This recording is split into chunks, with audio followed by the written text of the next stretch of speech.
திருச்சி மக்களவை தொகுதி மதிமுக வேட்பாளர் துரை வைகோவை ஆதரித்து பள்ளிக்கல்வித்துறை அமைச்சர் அன்பில் மகேஷ் பொய்யாமொழி பொதுமக்களிடம் வாக்கு சேகரித்து வருகிறார்.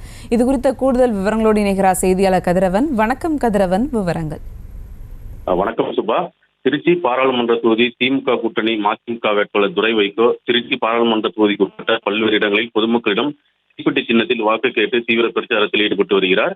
இதன் ஒரு பகுதியாக மதிமுக வேட்பாளர் துரை வைகோ ஆதரவாக நகராட்சி நிர்வாகத்துறை அமைச்சர் நேரு, பள்ளி கல்வித்துறை அமைச்சர் அன்பில் மகேஷ் பொய்யாமொழி ஆகியோர் கிழக்கு சட்டமன்ற தொகுதிக்குட்பட்ட Sethurampillai colony, TVS tollgate, Mannarpuram, Kajamalai, Sathanur, Nagar உள்ளிட்ட பல்வேறு பகுதிகளில் திறந்த வேனில் பொதுமக்களிடம் வாக்கு கேட்டு தீவிர பிரச்சாரத்தில் ஈடுபட்டு வருகின்றனர். அப்போது பேசிய அமைச்சர்கள், திருச்சி பாராளுமன்ற தொகுதிக்கு உட்பட்ட பொதுமக்களுக்கு தேவையான அனைத்து திட்டங்களும் கிடைப்பதற்கு திமுக கூட்டணியில் போட்டியிடும் மதிமுக வேட்பாளர் துரை வைகோவுக்கு தீப்பெட்டி சின்னத்தில் பெருவாரான வாக்கு வித்தியாசத்தில் வெற்றி பெற செய்ய வேண்டும் என கேட்டுக்கொண்டனர். இதனைத் தொடர்ந்து கிழக்கு சட்டமன்ற தொகுதிக்கு உட்பட்ட பல்வேறு இடங்களில் தீவிர பிரச்சாரத்தில் ஈடுபட்டு வருகின்றனர்.